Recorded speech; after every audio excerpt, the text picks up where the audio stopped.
this too, kind of contextually, I think it's important to think about a lot of this stuff would become more and more important the longer something lasted. If we had a disaster, we had something occur.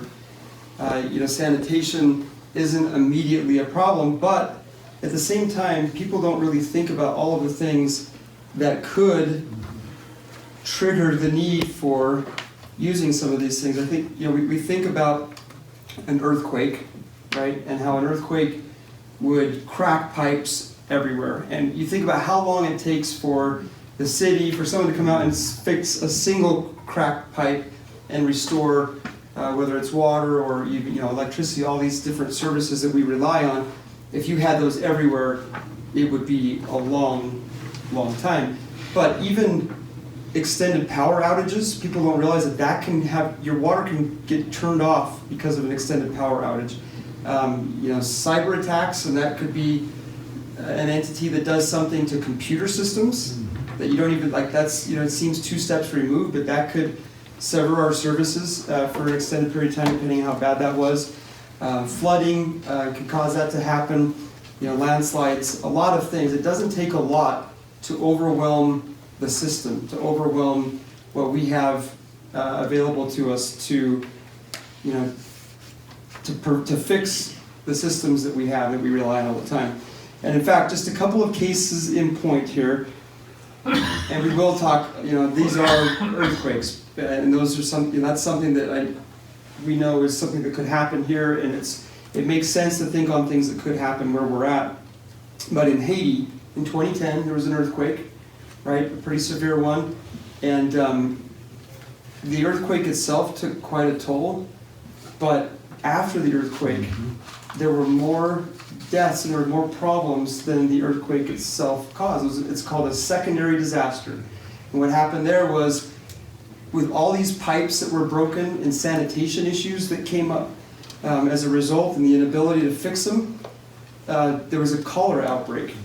And over 1 million people, about 10 million people in Haiti, over 1 million of them got cholera. That's a lot of people. And obviously that overwhelmed the hospitals. There were over 300,000 at one point, or I guess throughout the course of that disaster, in hospitals with cholera, and just a huge, huge problem.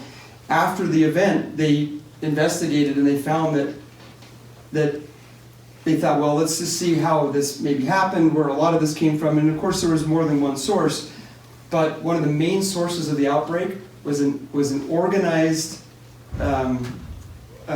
camp, an organized government emergency response camp, or a shelter is what I'm looking for, where they just did not handle waste properly, and cholera broke out and just killed a lot of people and made a lot of people sick.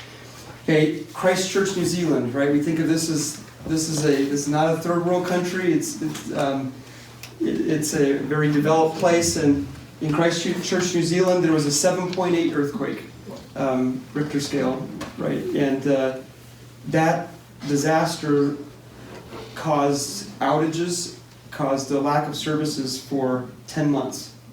So, just in terms of calibrating how things could be, you have to be prepared for a long period of time if you have a disaster that takes away some of these services. Just having to repair all of those breaks alone probably took them months and months. So anyway, that's the scary part. That's not what motivates us, but in terms of being able to think, what I really need to do this for a really long time, there would be people who would come in and help us, but it really can take a long time. One of the professionals in our state who works for the emergency response, I gotta get the right name of this agency here. I don't have it right on hand, but anyway, we have a resource here in the state who's done some YouTube videos and put some things out about responding to emergencies in terms of sanitation. And she's got a lot of good information together. Some of it we've looked at and we've actually gone a little bit different direction. But she was one of the ones that's kind of sound the warning cry on, you need to be prepared for a long haul. And the most important thing of all the things that you need to be prepared for is disposal of and handling the human waste issue, right? So we're going to start right at the worst part of all of this, which is also the most important part of all of this, and talk just a little bit about that. So we're going to start with Craig, talking first of all about the pipes in your house, and then we'll talk about what that contraption is after that. Yeah, so Matt kind of alluded to like pipes breaking and just a lot of problems and the whole cholera outbreak. So what happens when, especially if there's an earthquake, right? We're an earthquake country. What happens is pipes break and then sewage starts backing up, right? Yeah, and the lower you live, so gratefully we live higher on the hill, but the lower you live, the more probability you have of having even your house flooded with sewage, because it just goes through the pipes and just comes up. And people have to evacuate their houses because it's not safe to be there, right? So one of the things that... up on the hill, it's a good place to be. Be grateful. One of the things that you want to prepare for is being able to clog your pipes so that it doesn't get backed up. And it's not just sewage coming out, it could be just the smell, it could be rodents and roaches and all sorts of nasties coming through your pipes into your house. I know this is the reality, right? You want to think about it, but it's better to be prepared for it than frantically trying to stop it once it's in and playing catch up on it. So we want to show you a few items that you can get to be prepared for when that happens. So the first thing we want to talk about is toilets. So toilets, it's a big hole. You can get the smell, you can get things backing up in it. So it's recommended to use a solid ball that fits in your toilet. So this is actually a lacrosse ball. And I think I got this for like $5 or $6, not too much. You can get enough of them for all your toilets, which probably, handful of toilets. Some people say to use tennis balls, but these are hollow and they don't last as well, right? So anything hollow is good. Obviously, if you're don't have anything, use whatever you have. But if you have preparation time, something solid is ideal. And then the way this works is you put the ball inside of a sock, like this. Put some kind of a lubricant on it, and you basically shove it into your toilet. The reason the sock is here is so you can get it out if you need to, okay? The point is you want to make a nice, firm seal on your toilet, okay? So that's toilets. How do you know when you need to use that? If you just smell something bad, you just instantly do that? You know what I mean? Yeah, so let's say an earthquake happens, and we're basically informed that do not use any toilets and do not use any of the water or anything like that. I would put it in there. Yeah, because nothing's going down it, right? So you don't want anything coming back up it.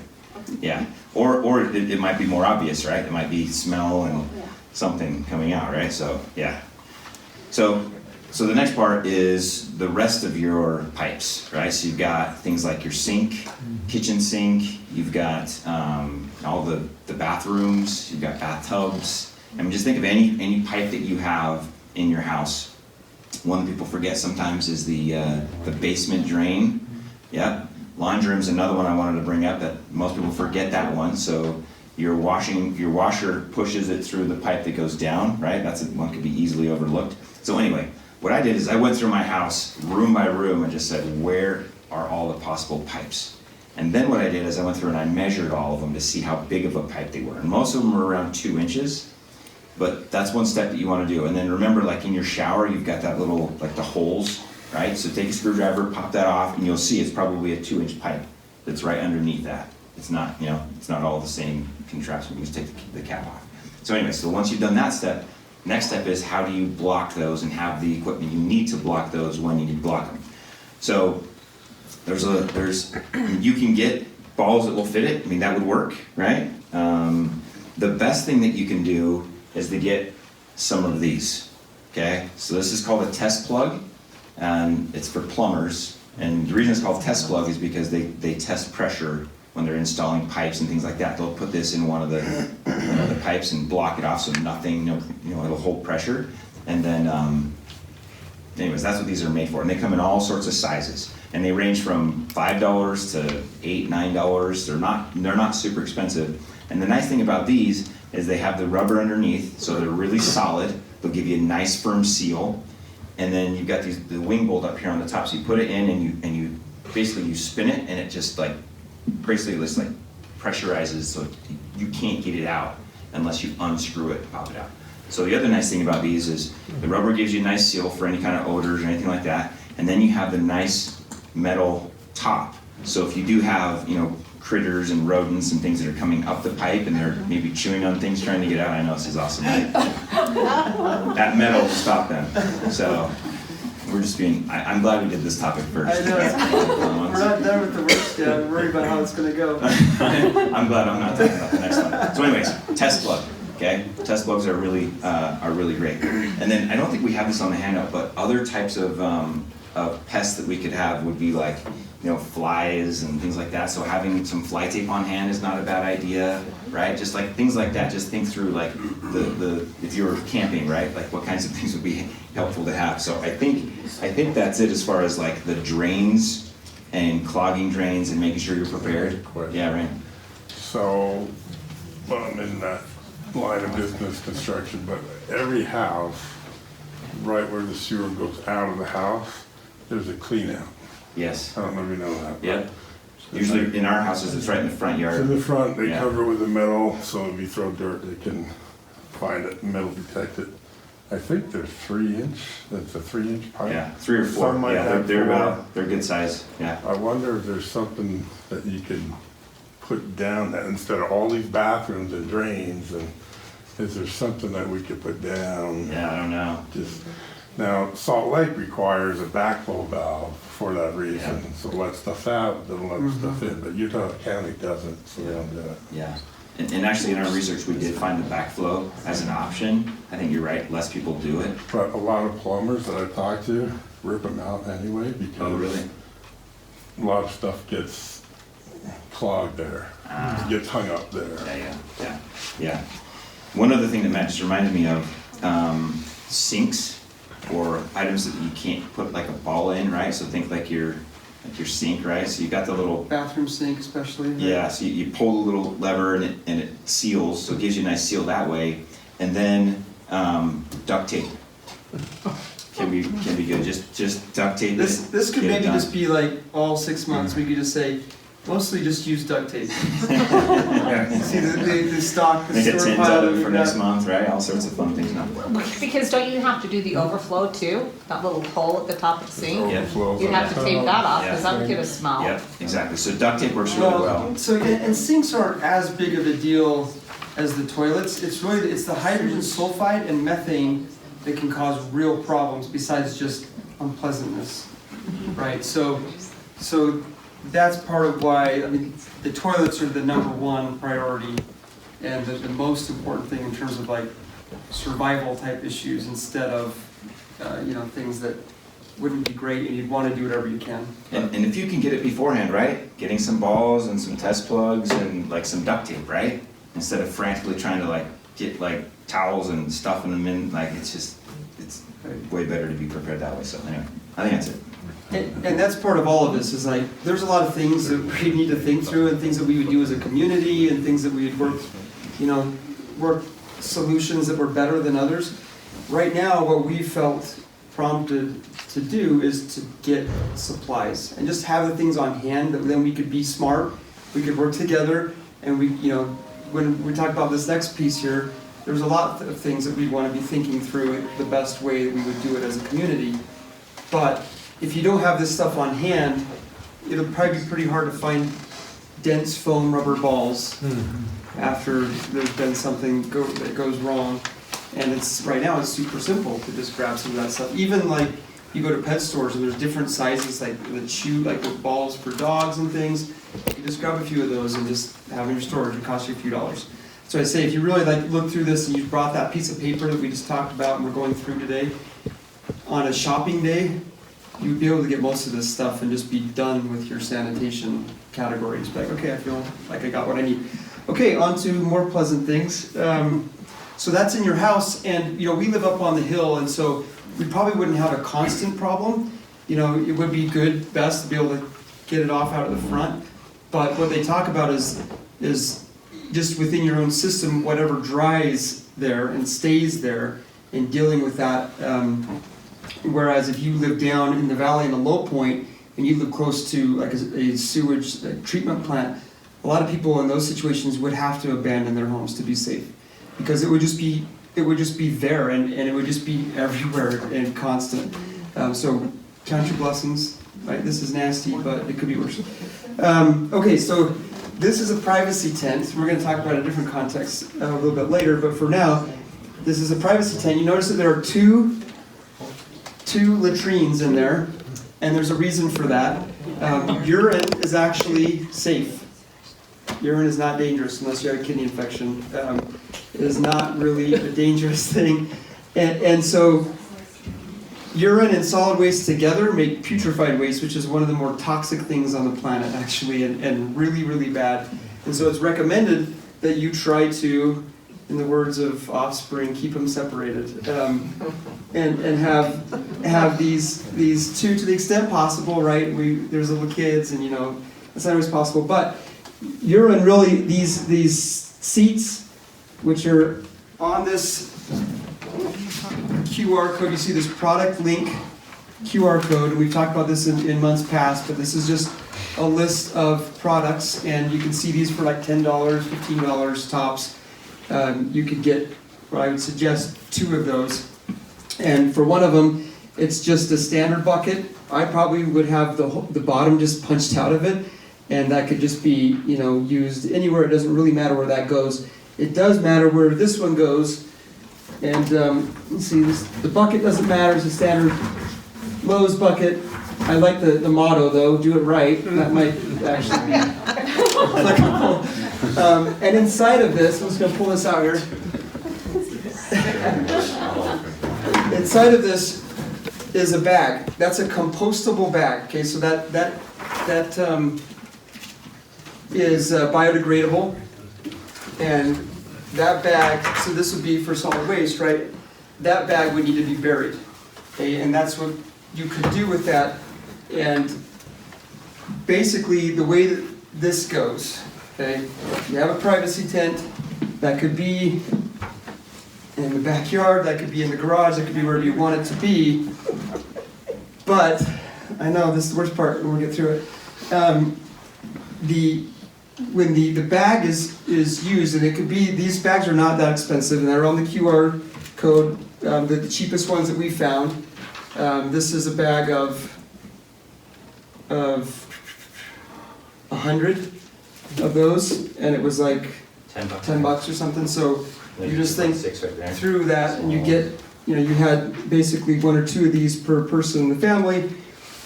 You would have plenty. And what needs to be done with solid waste is that it needs to be put in a hole that was like far away from your house, in the backyard maybe somewhere, and a 2 to 3 foot hole, and then that is buried. And there's different ways to do this. Like I said, some of the mechanics of all this we would probably all work out, but what is recommended is that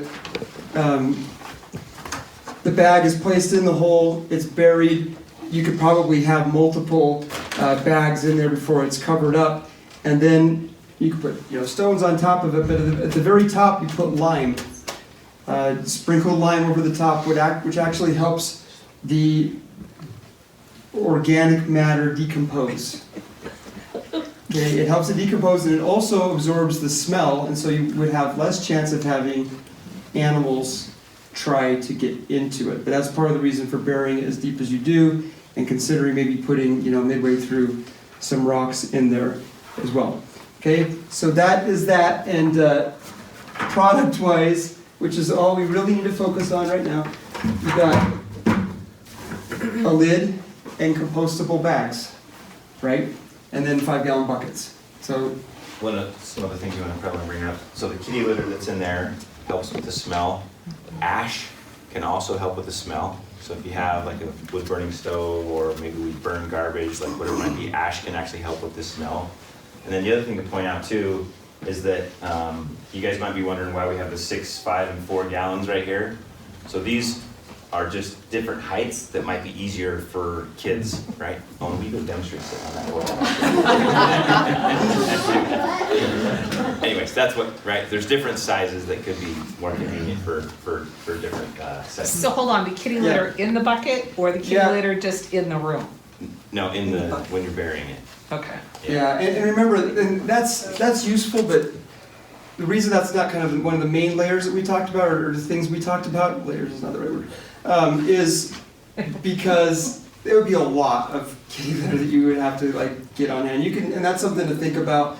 But in terms of the necessities, it's these things right here, right? And then lime would be very good to have. And this is just at Lowe's in the garden section. It's a product, and it's written on there, even though there's not a link to it on there. It says lime, and it says, you know, go to Lowe's garden section. They use it on lawns, so that's where you find that. And you can just get a bag or two of that and have that on hand, or maybe more, but it's not that expensive. Matt, is the thought that I mean, it's gonna be, I guess it's dependent, but how often do you bury the bags? Is it every use, or do you envision Okay, every? so that was, I almost went into that and then I didn't. And I so, practically speaking, right, what is usually talked about is kind of a trench approach, Uh-huh, where you dig out a trench that's maybe, 2 or 3 feet deep, uh-huh, and that then you just go down that trench and you bury as you go down that trench. right. There are instructional videos. In fact, this person who I didn't remember now, I did have her. You can look this up, if you're interested. She calls herself a first responder mom, but she's with the Utah State Division of Emergency Management. She's a critical infrastructure specialist, and there's a handout right there of some of the things that she's put together. She actually talks about putting a plastic bag over your toilet, using that, and we just don't feel like that would be the way to go, to have that waste still right there where you are at, and you have limited water to clean and stuff like that. But if you had sufficient bags, which are not that expensive, you really could bury, and maybe, so After personally, each use. what I would probably do, Yeah, and we're just gonna get down to it, right? yeah. I'd like to see him tap dance around. Just so uncomfortable right This now. isn't like, I like all this other stuff. Yes. Is actually probably stones, like rock, or Yeah. things that are hard to get in. So you could bury it part way and then put some of that on it, because what you don't want is the animals dig it up before you fill it all the way up, right? Right, but I mean, in terms of how often you put the bags into the trench. Yeah, and so that first responder mom, she talks about like filling this thing up a ways. I'm like, nope. Yeah, okay. Great single use. Yeah, And then yeah. we tie it off. Yeah. We have enough of these, Yeah. and but you could. This would be whatever you feel comfortable Yeah. with. You just need to think about, like so I say, that right now the thing to think about, and remember that even if you look at just purely secular sources, you will see an increasingly visible shortages are happening right now. Okay, and so if that continues, because we're going through another year of COVID here, another winter, which the likelihood of it getting better in the winter is low, those will probably increase. And so the urgency that I feel is get stuff on hand. And I've said that already, I know, but that would apply to this, like thinking, okay, how much would I need? And like we could get really gross to say, you're probably not going to be eating the same way, it may not be as frequent, all that kind of stuff. But you can do your own calibrations and think about that on your own and decide how much you would need for that. Any other questions on this before we, of course? I think one point to make too, I know we brought up burying and digging holes. I was surprised how many people don't have a shovel. Yeah. Put that on your list. Get a shovel, even if it's a small shovel or an emergency fold-out shovel or something like that. But get a shovel, right? Yeah. Can you explain why you use the green bags versus like just a regular plastic? Yeah, yeah. So if you put in a plastic bag, one, it's not the greatest thing. If you recover, you have a really big mess later on. But for your own just self-interest, this decomposes, aiding the decomposition of what's inside it. If you have things in there, that preserves that and preserves the risk that it represents for a longer period of time, yeah. What's the time period of the composition? It's supposed, well, of the waste, or this would be the Like, same as the waste. Like, when can you reuse the same trench? Yeah. You're gonna abandon the house first, or? No, but the trench, remember, it does not take up a lot of space, right? And I would probably not revisit it. I would maybe go next to it and do another row, mark it like a garden. It's the I'm just opposite. thinking, we don't have But- that much land we can dig in. Like, how long do we have? Yeah, so this is where That's true. all these things like were in my head. I'm like, we could really talk for a long time about some of these, and then I just keep coming back to, we will work it out. We'll figure it out. We'll work it out together. You know, if something like this were to happen, and I feel confident that it would work. We just need to get the stuff on hand. So I know that's not a totally satisfying answer, but I probably, for me, I would not. I'd probably just be going right next to it and marking it where it was, and you could get a surprisingly lot of waste. Or dig 10 feet down instead of 3 feet, right? Yeah, that's easy to do where we live. It depends on where you live. Like we Not have 6 feet, bedrock pretty not quick. 6 feet down. Just 10. Okay, we need to move on. Okay, so now let's just talk about normal waste. It's a lot less, it's a lot more palatable, I guess, than that kind of waste. 3 categories of waste, and you'll see it here, trash management, okay? We're still on that first one, but we're on trash management now. And when you think through this, think of organics, paper, and plastic, okay? So what we would suggest is thinking through kind of separating these different types of waste if we were in an emergency situation and dealing with them in different ways. And we're going to start with organics, okay? So organics, similar type of disposal. You'd want to bury them. These could be like where you typically have a garden, you know, and you could just bury them there. You could use these compostable bags, or similar, there's a smaller one, there's some bigger ones. I think we have a bigger one on the product list there linked. It's not that much money. You would not produce as much organic waste, you know, vegetables and the things that you do right now. Like we consume, right? So we're always like down the disposal, into the trash. We wouldn't have all that stuff on hand, so this would not be as much as you think about. And your pure organics, you know, this would not be a big category in my thought, my opinion. But that's what you would do with that. Paper, and paper could be not a lot either, but because it just works to talk about this in conjunction with this same topic, this is a mess kit, right? Any Boy Scout, Girl Scouts seen something like this? You could obviously just use your own paper, your own plates, your own stuff that you have in your house. The only thing about that is that you got to clean it each time, right? And that uses water. You'd have plenty of time to clean it. It's more about water, and it also there's a slight risk that maybe there's still some stuff. There's still some organics that end up in your house and just create some risk of contamination and things like that.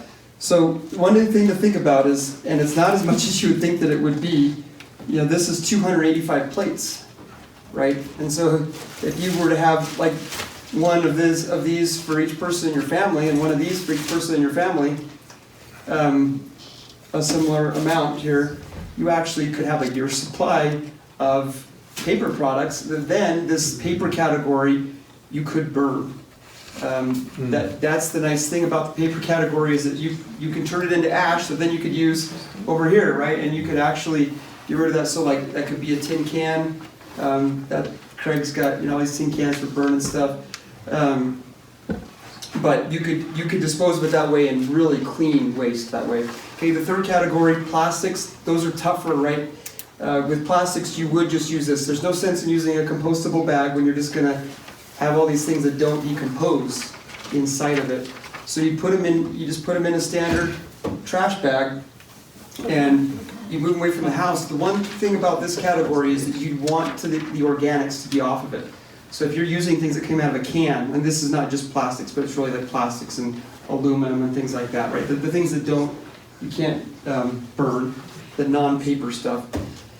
You need to get everything off of it. You need to either wash it off, or I'm going to tell you now, this is the shock and awe part of this, just for fun. You know what China does with a lot of its organics these days? It's not an island. I know. Yeah, there's that. And Nikki knows. What is it, Nikki? You'll wish you didn't know.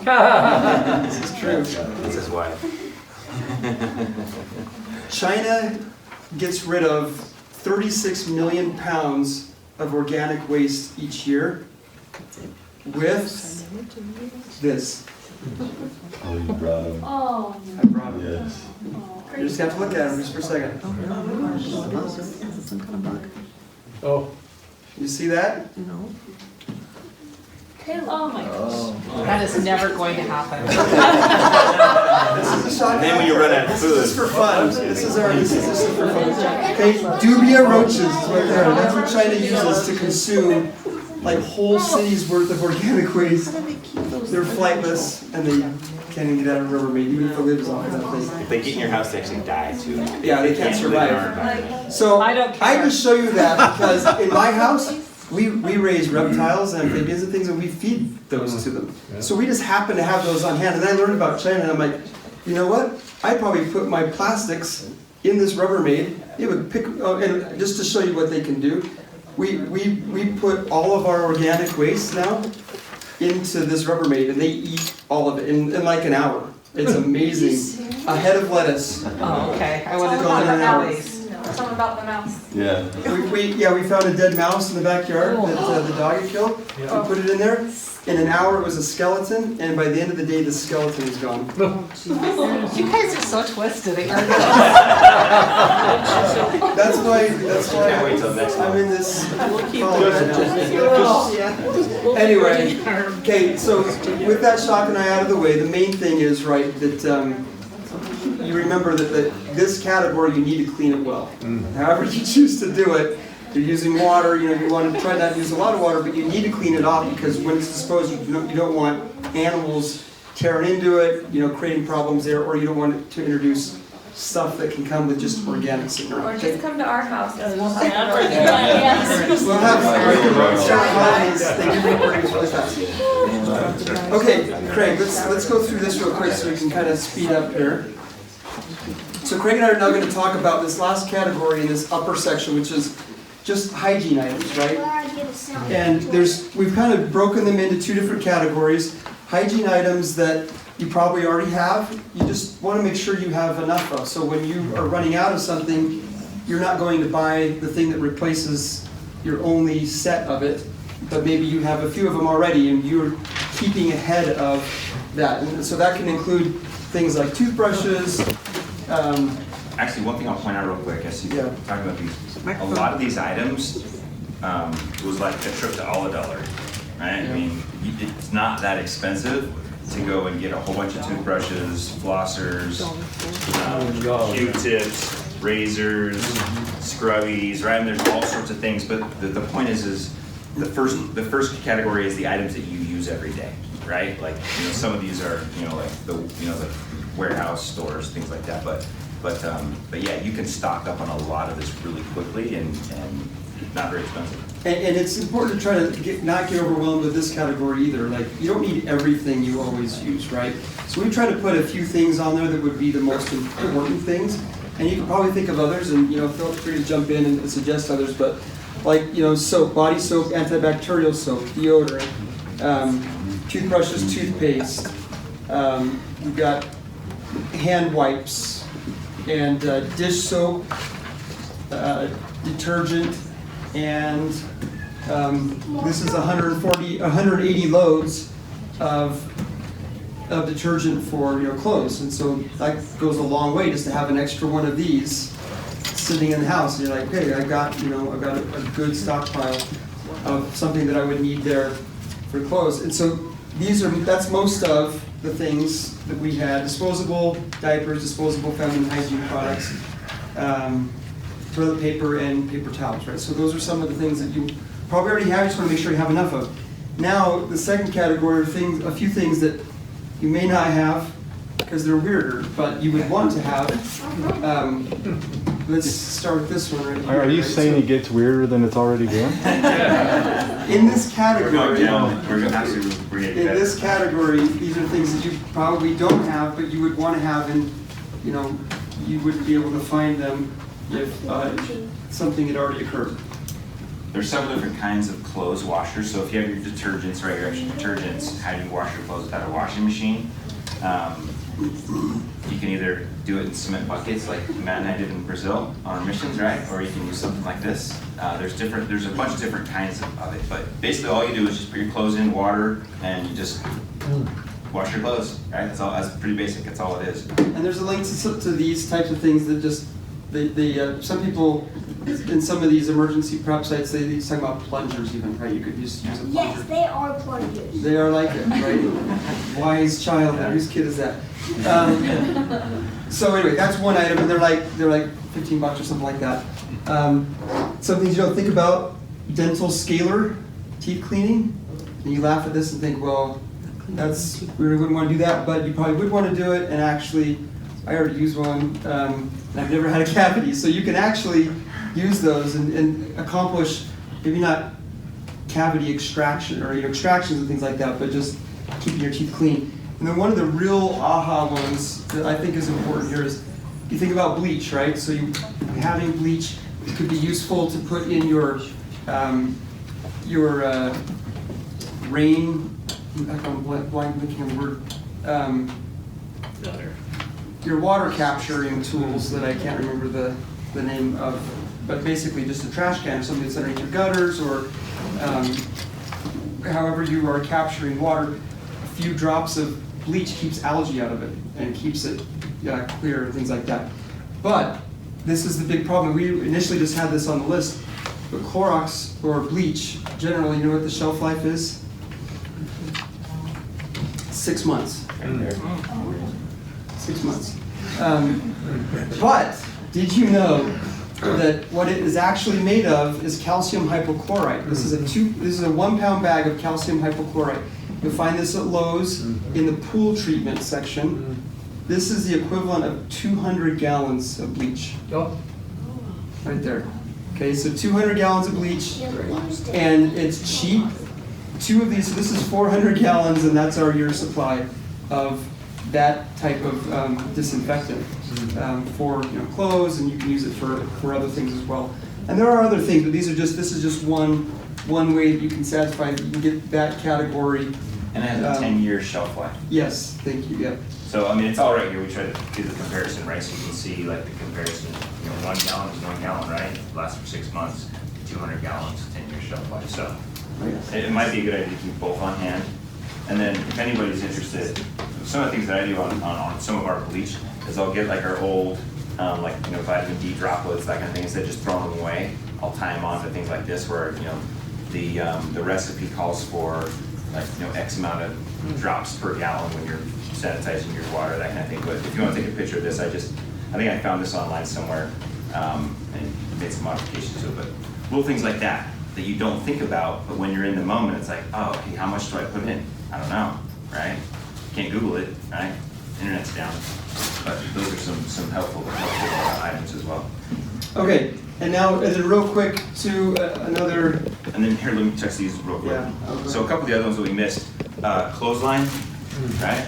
Little things like you're washing your clothes. This is another $1. There's like 36 in there, some string.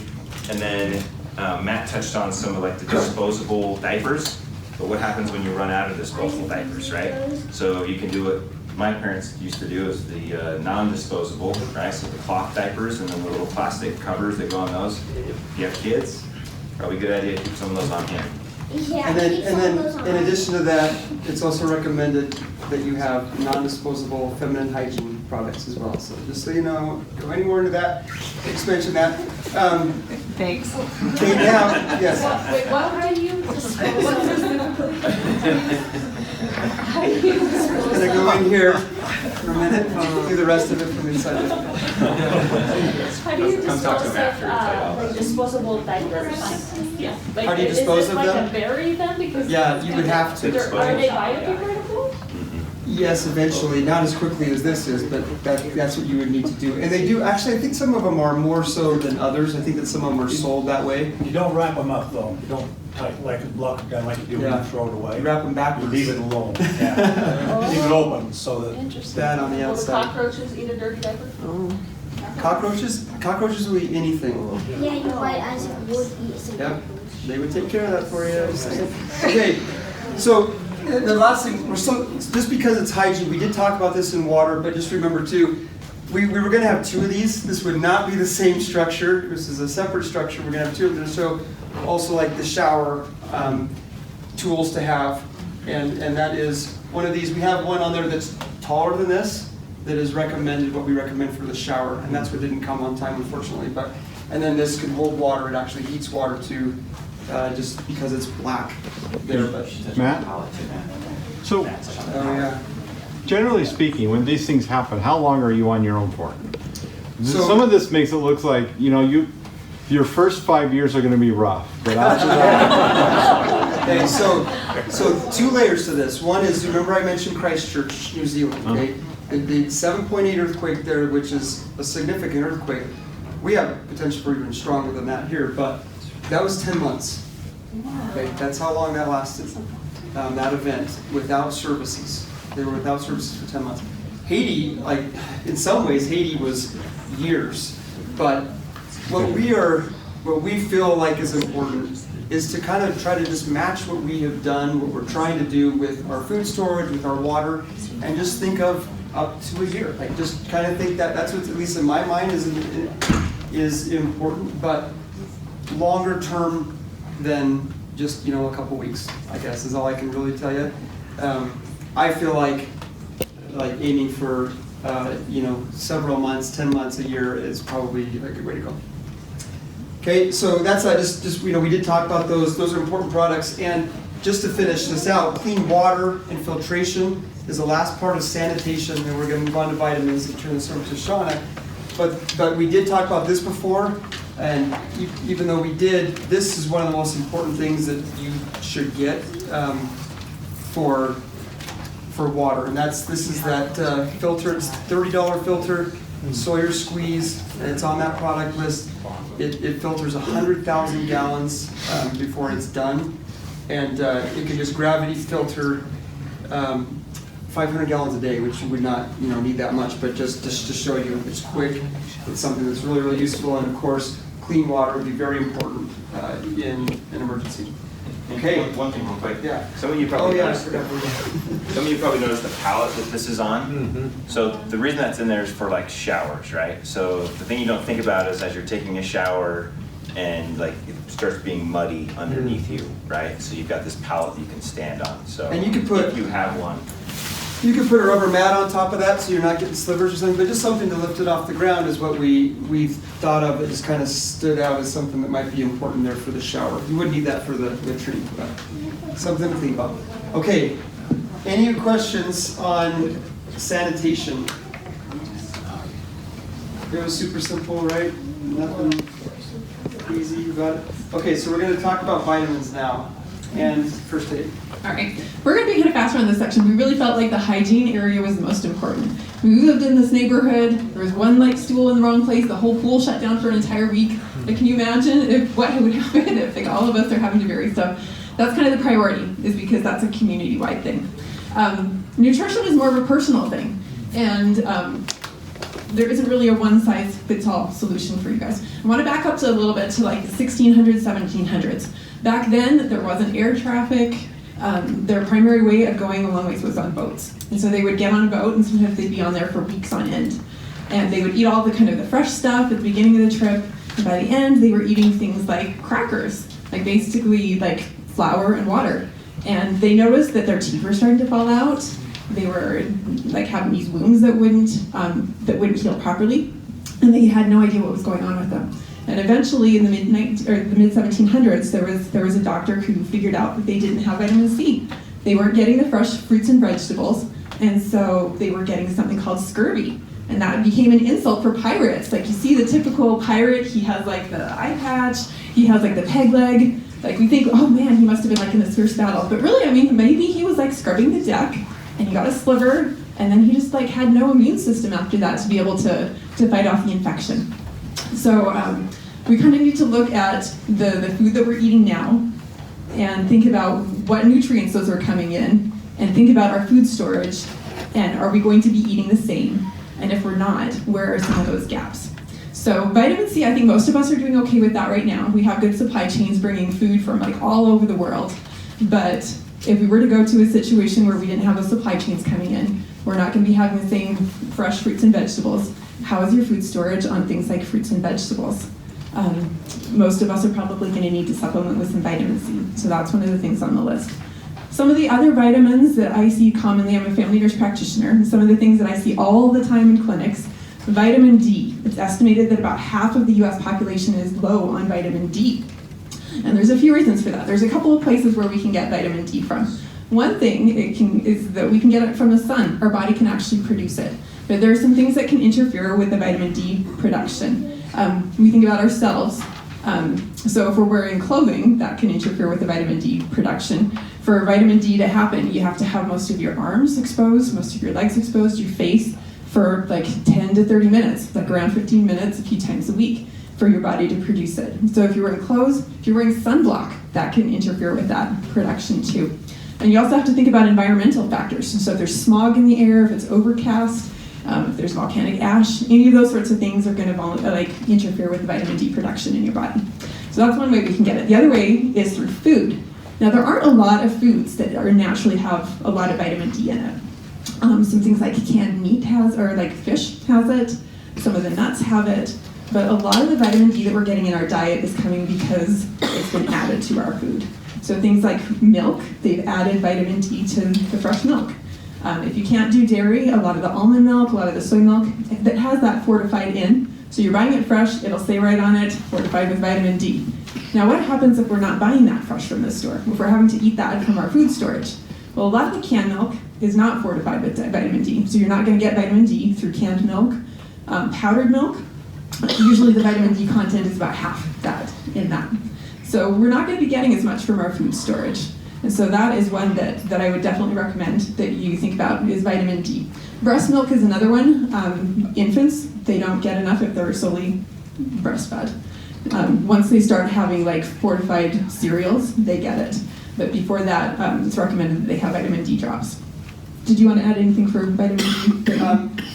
Not really, except that. One thing I'll point out too is we have some samples up here. So like on the vitamin D with K2 is a good option.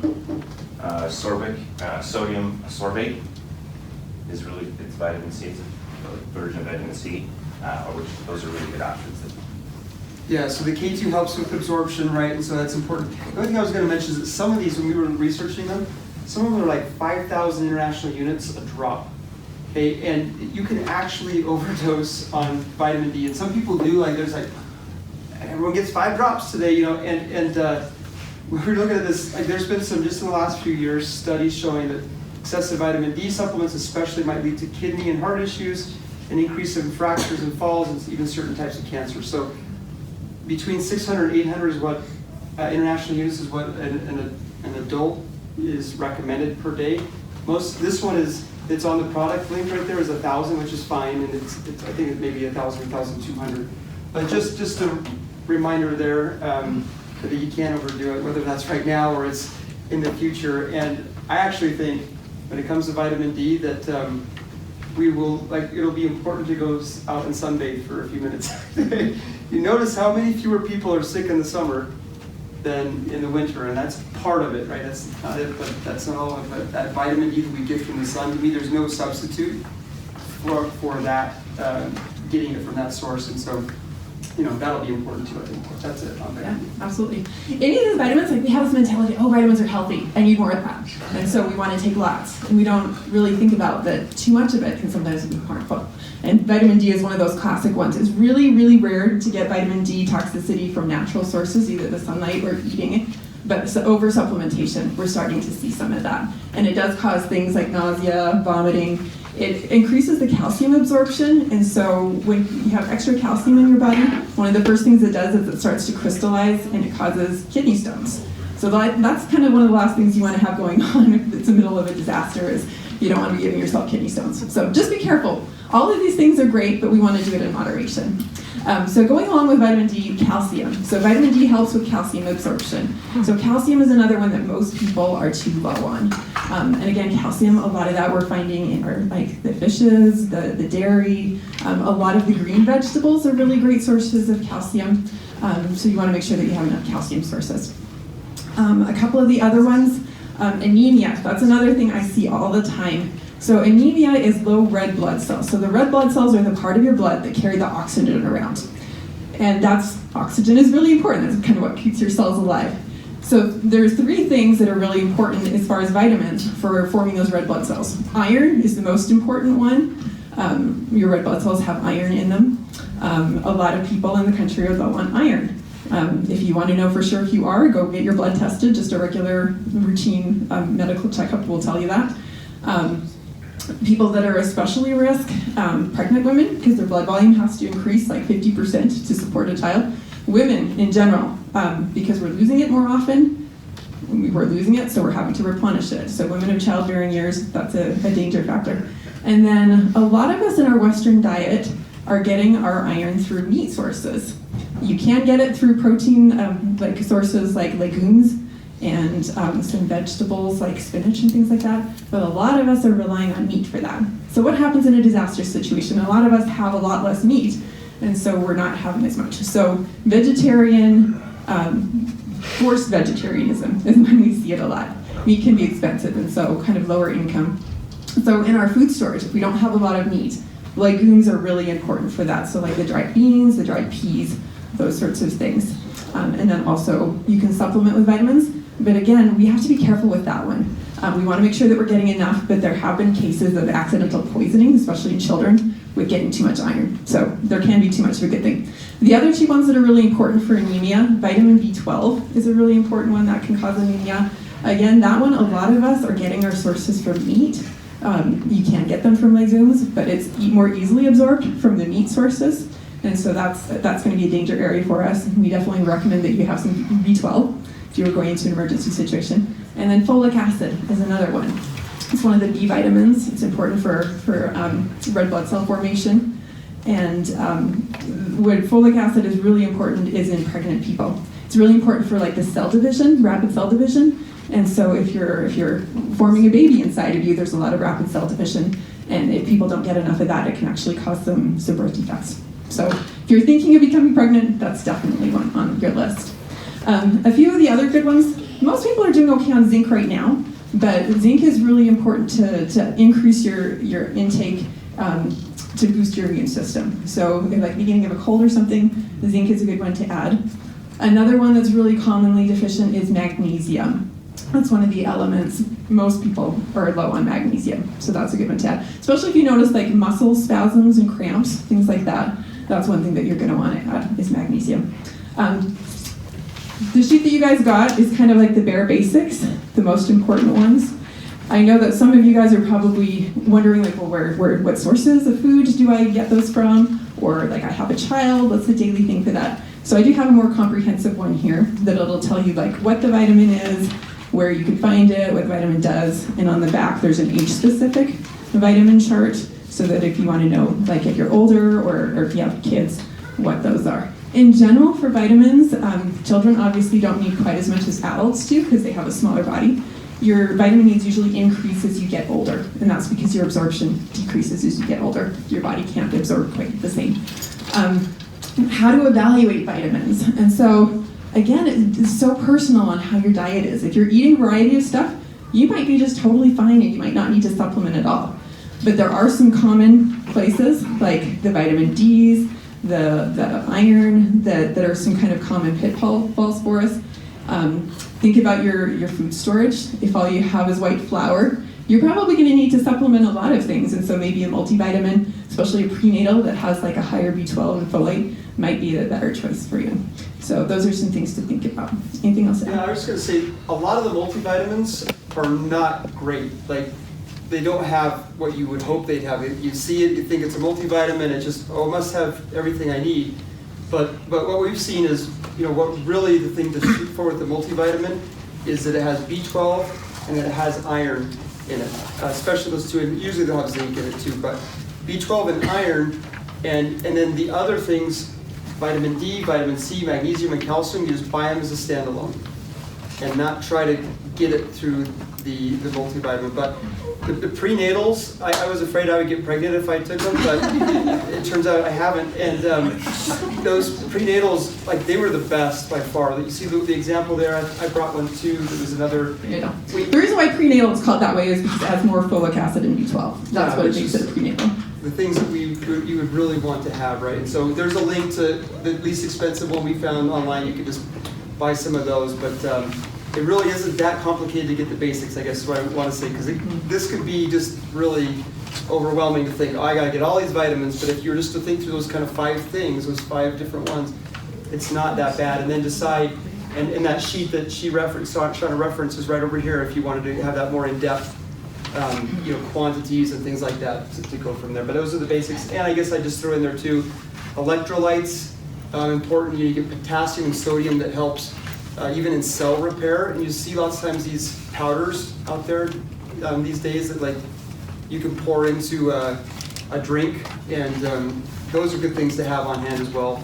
Not as essential, but they would be good to have. And I think that there's a bag, you see that white bag right there, I think is an example of that. You can even find these at Walmart now for $1, and they have those electrolytes in them, potassium, calcium, and a couple of others. So that's all. Some other thoughts.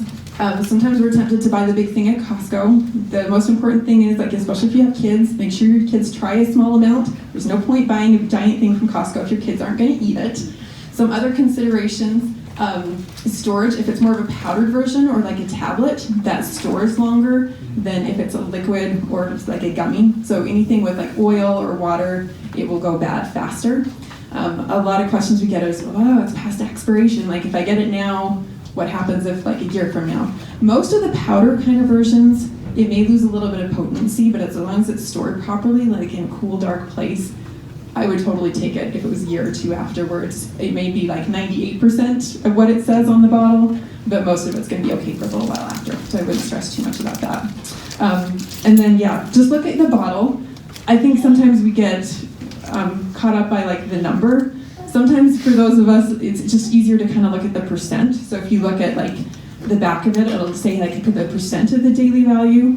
So if it's like all 10% down the aisle, that's probably not a great one. If it's saying like 5%, 500%, probably too much. So you want to look for a high content, but you don't want to look for too high or too low. Otherwise, it's probably not a great purchase. All right, yeah. Okay, any other questions for vitamins? I know there's a lot out there. Like I say, this one's more a reference if you want like a more comprehensive, because this is like a whole college level class that we're trying to condense into 10 minutes. All right, okay, so first aid is the next topic. And I think most of our ward is doing pretty well for first aid. There are a lot of us that are healthcare professionals.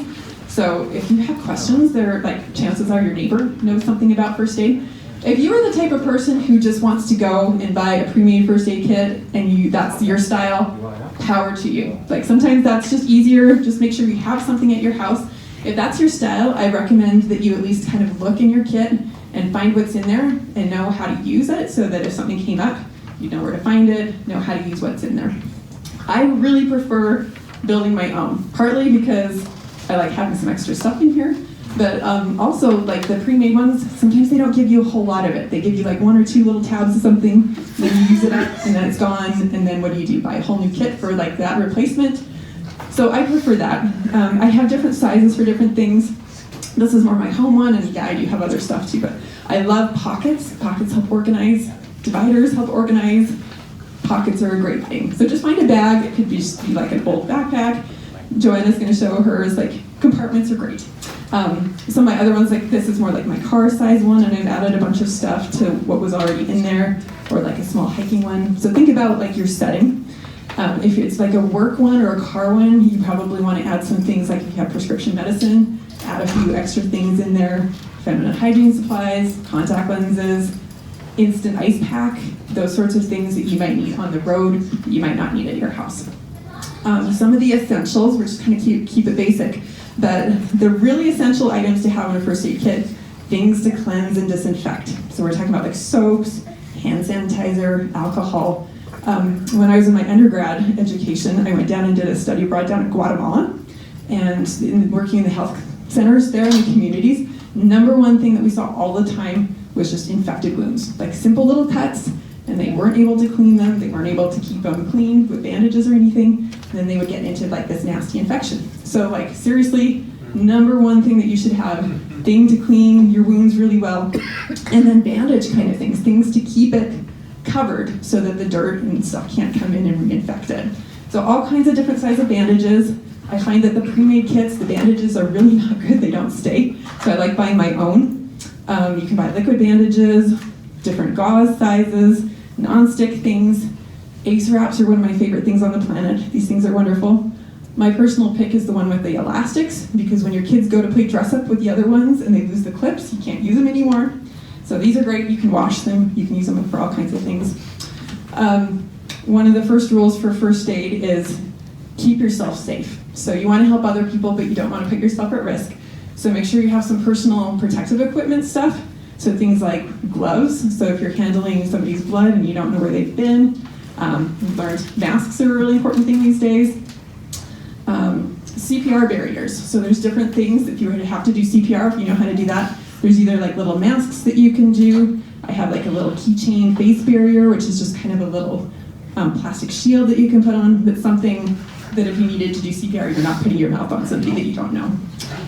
And I always have Ziplocs in mine, because like after you've like had blood on a gauze or whatever, what do you do with that? You don't want to put it just anywhere. So I always have Ziplocs so I can contain all that kind of stuff. Like in medical places, there's usually like a separate biohazard kind of thing. So if you have something like that, that's great. But otherwise, just Ziploc it. Then you can just toss it and it's contained. Oral medications. The most important ones that I use all the time, NSAIDs. So we're talking like ibuprofen, like Motrin, Advil, Aleve. This works in 3 different ways. It reduces swelling, it reduces fever, and it treats pain. Acetaminophen, also known as Tylenol. This one will help with pain and fever. Allergy medications, always have some of this on hand. There's older generation ones, Benadryl. The generic is diphenhydramine. Always buy generic if you can, it's always cheaper. So if you don't know what the generic is, look at the brand name, find what the generic is, buy it because it's a lot cheaper. So diphenhydramine is, you can give it 4 times a day. And so if you have something like major going on, that's the better one. The thing to know about that though is it does make you drowsy. So if you need to be functional driving or anything like that, you probably want to go with something kind of non-drowsy. You always want to have pediatric doses available for anything if you have kids. One thing to know about Benadryl, diphenhydramine, it can have the opposite effect on kids. So if you give it to them thinking that they're going to get sleepy, it actually makes them more hyper. So just keep that in mind. And then a non-drowsy option, like Zyrtec, Allegra, some sort of allergy thing. This is once a day, so this is better for like hay fever or like mild allergies. If it's more severe, that isn't like EpiPen related, you'd want the Benadryl. And again, pediatric doses. For topical medications, the things that I use the most, topical antibiotic cream. So you don't need to, like if you get a cut, you don't always have to put this on right away. But if you start seeing signs of infection, so like redness, pus, swelling, that sort of thing, that's when you want to put this on. Hydrocortisone cream is really good for any kind of like rashes or things like that as a steroid cream. And then Benadryl cream is great for like bug bites, swelling, redness kind of stuff. And then like some sort of burn cream or aloe gel, anything like that. And I have lots more stuff. If you guys want something more comprehensive, those are the most important ones, but I did have a list on there with that's at the end of the table. If you want something more comprehensive, I have that. Awesome. Okay. Do you want to? Yes, we're going to join a quick bit. I was going to show one more thing real quick. And this one's another kind of wild thing. It's not a gross wild thing this time, but it is pretty interesting. And that's this. This is a year's supply of antibiotics. Okay, you think, well, that's illegal unless you went to Mexico. But actually, this came from Utah, and I bought this last week. And there is a company called Jace Medical that is really, I think inspired in what they're doing. What they found the most that they can prescribe or give as an emergency supply of antibiotics. This could be the things that you have prescribed to you that maybe you take frequently, or it could just be any kind of medications, or it could just be antibiotics. This year's supply if you look at this QR code that's on here, there's an article about it on KSL. It's just been around for a couple of years. It describes what it is, what they do, why they do it. And what I did to get this was to fill out information. It went to a doctor, their physician, who looked at it, and this was sent to me in 2 days. So it was pretty amazing. Not something that you would think would be possible, but contained in it azithromycin, augmentin, what's that's the brand name, but Z-Pak, yep. I think I know that. It's amoxicillin.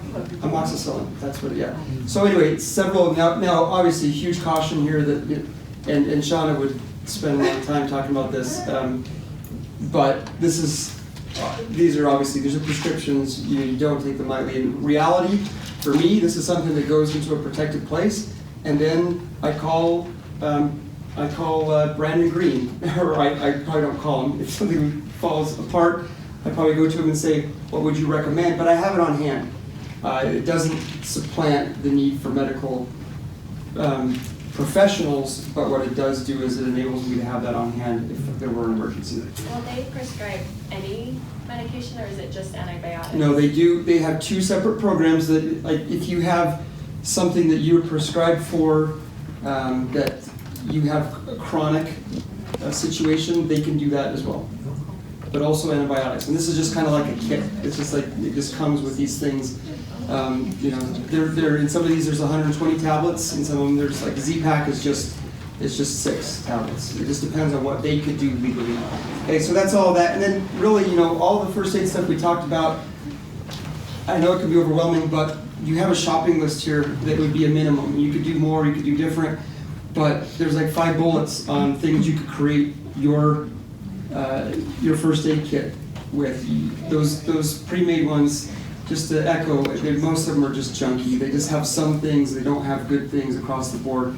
And if you just went and said, okay, I'm going to get bandages, I'm going to get gauze, I'm going to get pads, alcohol, hydrogen peroxide, it's not that big of a list, and you could create a basic thing. But we have a beautiful one here, and Joanne's going to tell us about that to wrap up here, and then we'll finish. Yeah, it'll be quick. So this I just found on a blog, and it's just a tackle box, but I like that it's labeled because I'm not a doctor. And so I need to know, okay, I am having some head problems, or someone has diarrhea, or they're constipated, which probably would be one of the major concerns that people might die from, you know, something like this, or a disaster. I mean, skin, I have a bug bite and sting kit in here. A lot of what Shauna talked about. I have some olive oil for blessings in here. And honestly, oh, and I also have a printout over there that has a link of everything that's in here. So that was really easy for me to follow, a step-by-step instructions. And like, honestly too, we've been trying to prep for years, but I think what's helped me not get overwhelmed is just going by gut feelings, the spirit, what I feel like I need to do now. Like one time I just felt like I needed to get cloth diapers because I had kids that were, you know, in diapers, and I didn't need to use them, but maybe someone else will, or maybe I will in the future.